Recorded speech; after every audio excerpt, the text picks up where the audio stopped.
이 시간 우리에게 주신 하나님 말씀은 요한복음 1장 말씀입니다. 신약성경 142페이지쯤 요한복음 1장 1절에서 13절까지 말씀입니다.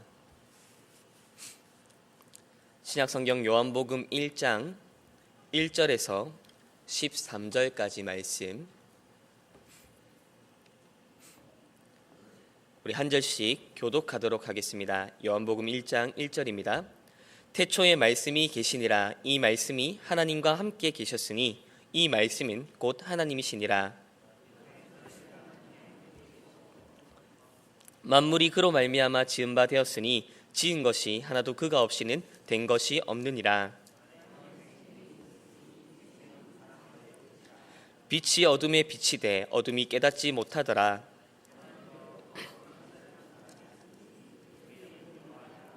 그가 증언하러 왔으니 곧 빛에 대하여 증언하고 모든 사람이 자기로 말미암아 믿게 하려 함이라.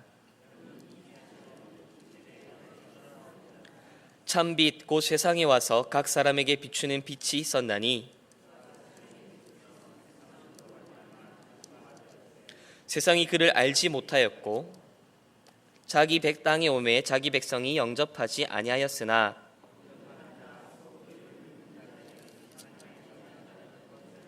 함께 읽겠습니다. 이는 혈통으로나 육정으로나 사람의 뜻으로 나지 아니하고 오직 하나님께로부터 난 자들이니라. 아멘. 오늘은 대강절 마지막 주간을 맞이해서 예수님의 출생이 지니고 있는 그 의미에 대해서 함께 살펴보겠습니다. 마가복음을 제외한 나머지 복음서들은 예수님의 탄생과 관련된 여러 정보들을 우리에게 제공해 줍니다. 마태복음은 예수님께서 아브라함과 다윗의 후손으로 오셨다는 것과 이 예수님의 탄생을 축하하기 위해서 동방의 박사들이 찾아왔다는 사실, 그리고 이 예수님의 오심을 경계하여 당시에 이스라엘을 지배하고 있었던 헤롯 왕이 이 아기 예수님을 죽이려 시도했다는 그런 배경 등에 대해서 우리에게 말을 해줍니다. 반면에 누가복음은 단순히 예수님의 탄생에 대한 그런 소식뿐만 아니라 예수님의 길을 예비했던 세례 요한의 탄생, 그리고 당시의 시대적 배경이 되는 로마 제국의 정황에 대해서도 우리에게 알려주고 있습니다. 이처럼 복음서들은 예수님의 탄생과 관련해서 저마다 각자의 관점에 따라서 다른 정보들을 제공하고 있는데, 이것은 각 복음서가 예수님의 탄생 소식을 통해 전달하고자 하는, 그리고 강조하고자 하는 내용들이 조금씩 다르기 때문입니다. 예를 들어서 마태복음이 예수님을 가리켜 아브라함과 다윗으로부터 이어지는 그 예수님의 족보를 소개한 것은 예수님께서 아브라함과 다윗의 후손으로 오시는 왕적 메시아라는 사실을 우리에게 보여줍니다. 그리고 이어지는 예수님의 행적들 역시도 예수님께서 바로 구약의 예언들을 성취하시는 그런 분이심을 우리에게 상기시켜줍니다. 반면에 누가복음은 예수님의 탄생 기사를 로마 제국의 배경 속에 위치시킴으로써 예수님의 탄생이 로마 제국 그리고 이방 세계를 향해 지니고 있는 그 의미들에 대해서 우리로 하여금 생각해 보도록 만들어줍니다. 이처럼 복음서들은 저마다의 의도와 강조점을 따라 예수님의 탄생에 대해 각기 다른 그런 정보와 내용들을 적고 소개하고 있습니다. 자, 그렇다면 오늘 우리가 읽은 이 요한복음은 이 예수님의 탄생에 대해서 어떻게 소개하고 있을까요? 그리고 이를 통해 우리에게 강조해 주고자 하는 그 내용들은 무엇이겠습니까? 우선 요한복음이 예수님의 탄생을 소개하는 그 내용들에 대해서 살펴보겠습니다. 성경을 읽다 보면 요한복음이 예수님의 탄생 소식을 소개하는 이 방식들이 마태복음이나 누가복음과는 매우 다르다는 것을 알 수 있습니다.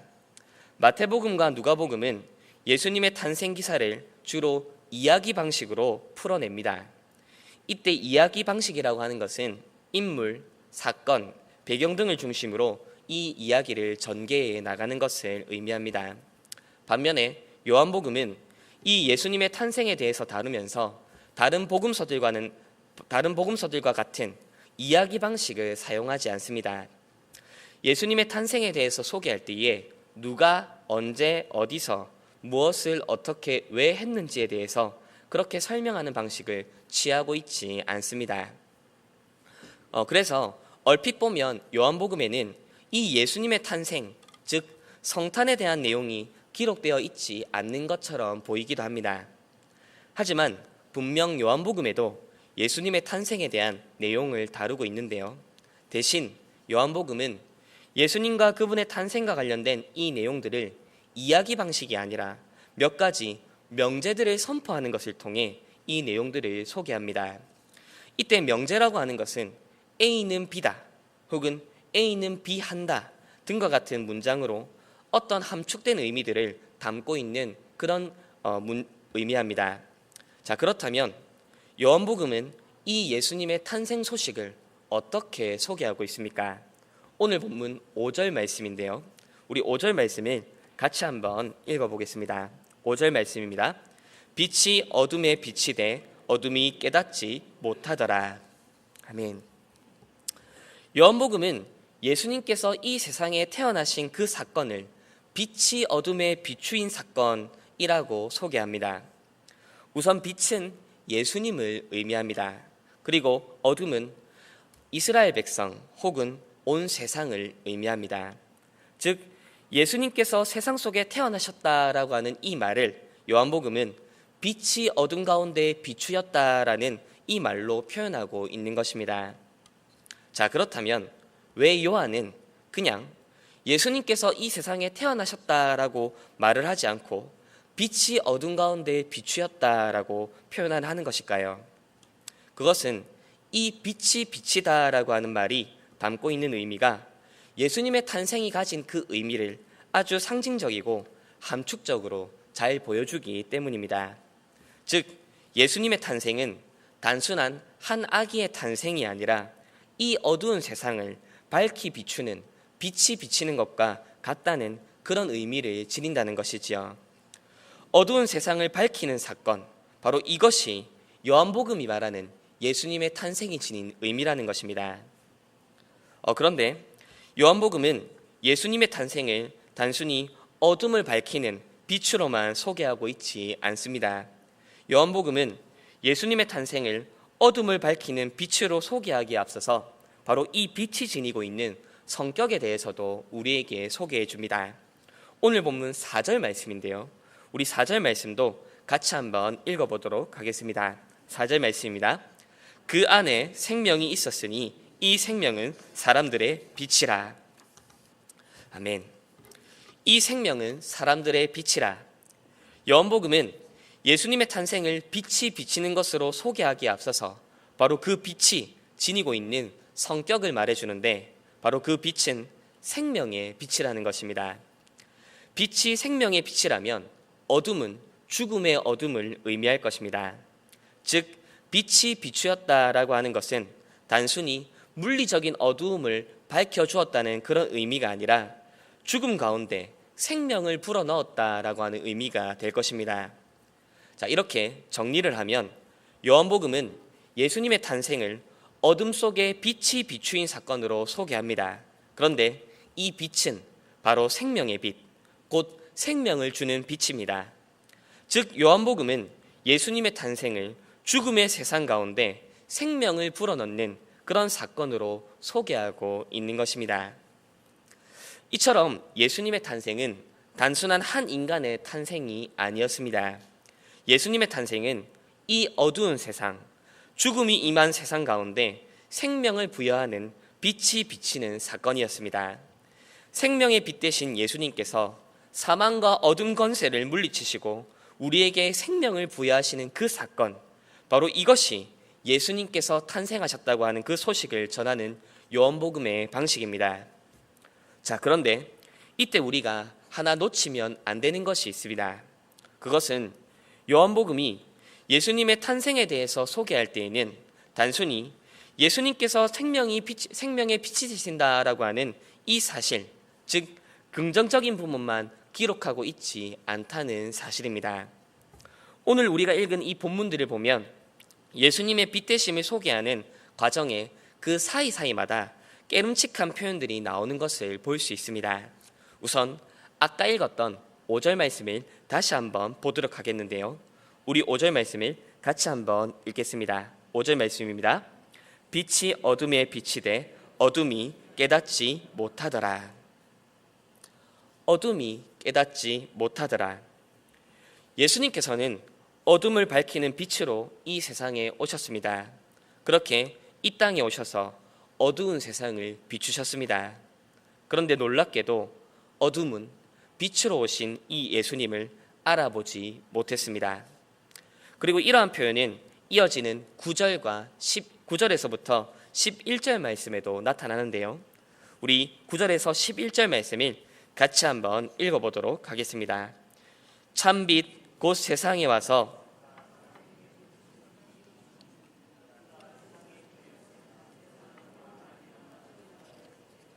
세상이 그를 알지 못하였고 자기 땅에 오매 자기 백성이 영접하지 아니하였으나. 아멘.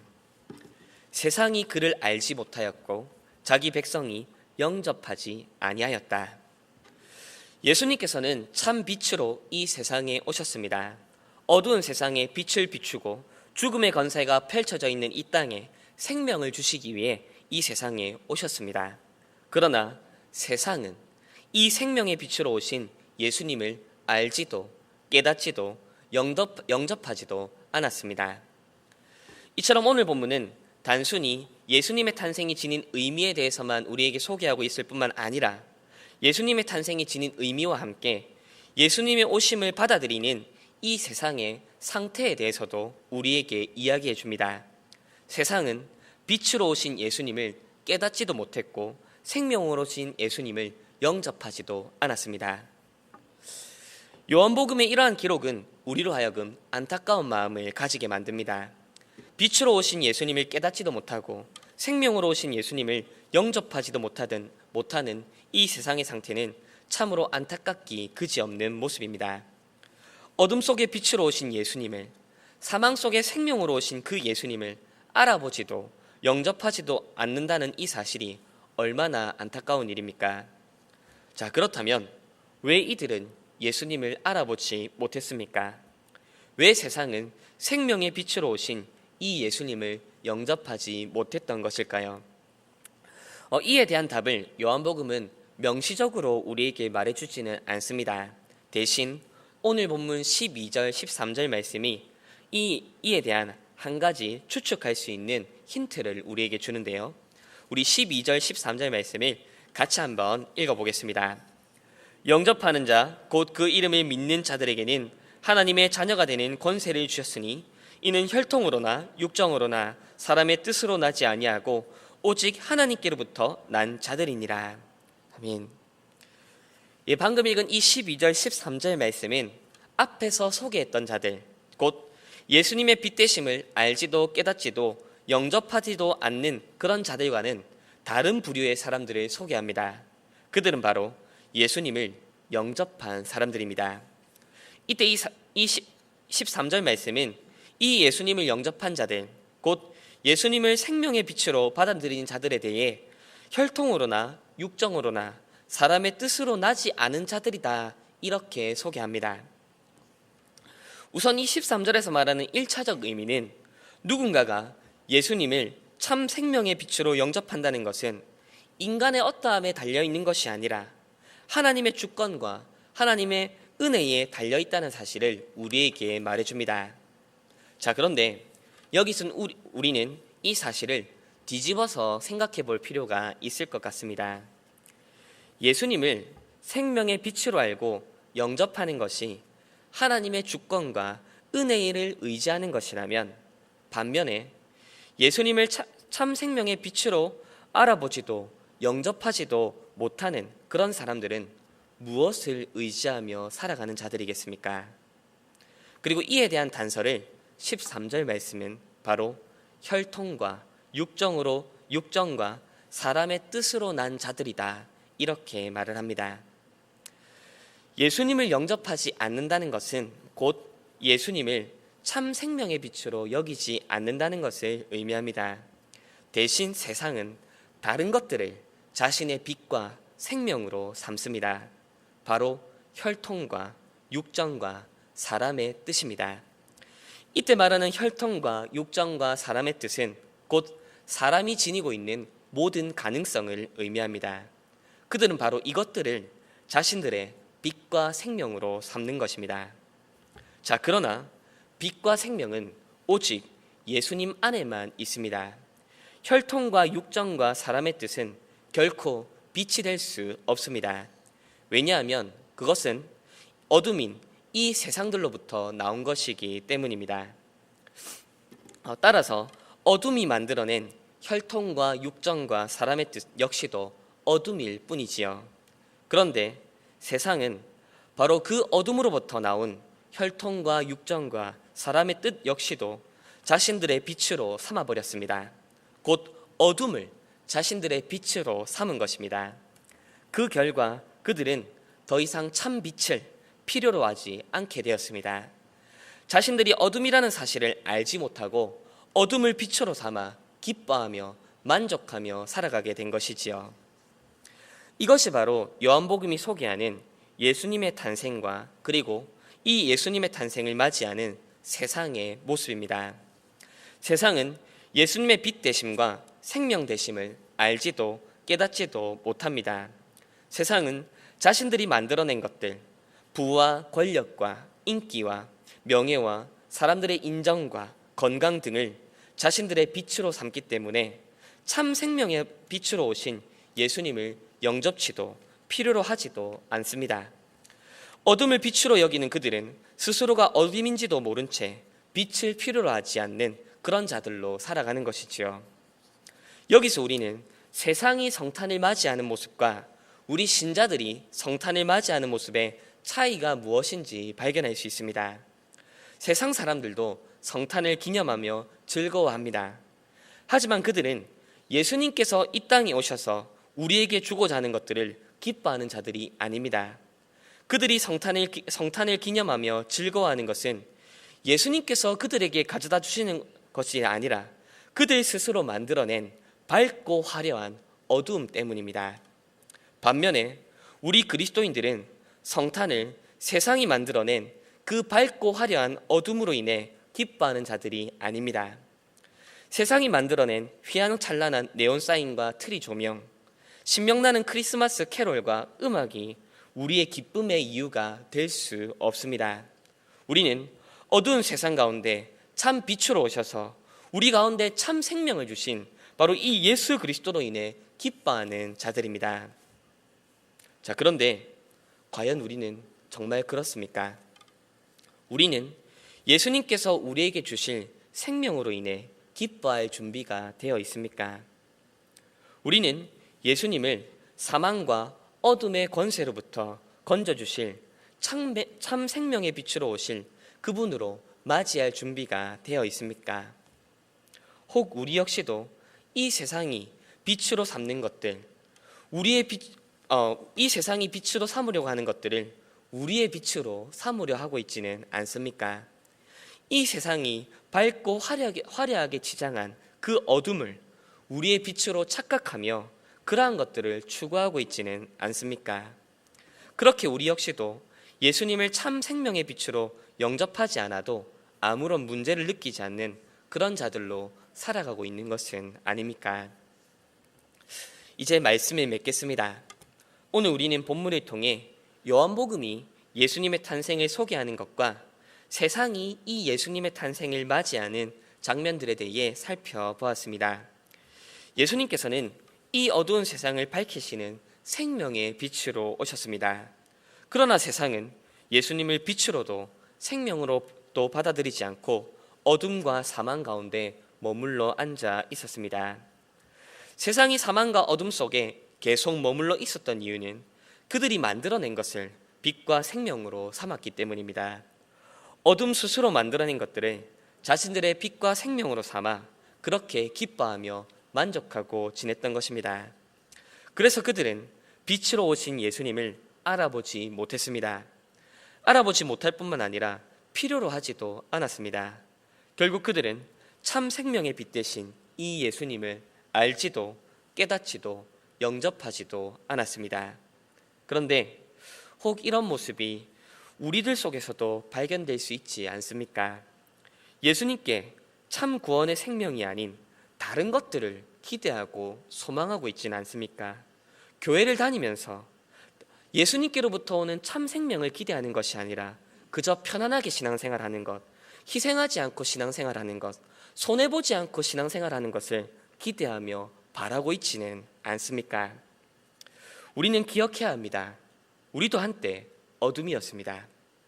우리 역시도 어둠에 속하여 빛을 빛으로 알아보지 못하고 어둠을 빛으로 여기던 자들이었습니다. 그리고 그러한 성향들은 우리 안에 여전히 흔적으로 남아 있습니다. 아무쪼록 어둠을 빛으로 삼는 것이 아니라 예수 그리스도 안에 있는 구원과 영생의 은혜를 기대하는 저희들 되었으면 좋겠습니다. 그리하여 예수님께서 나눠주신 이 생명의 빛으로 말미암아 빛의 자녀답게 살아가는 저와 우리 성막교회 성도님들 되시기를 우리 주님의 이름으로 축원드립니다. 이 시간 우리 들은 말씀을 생각하며 함께 기도했으면 좋겠습니다. 우리 첫 번째로 기도할 것은 우리에게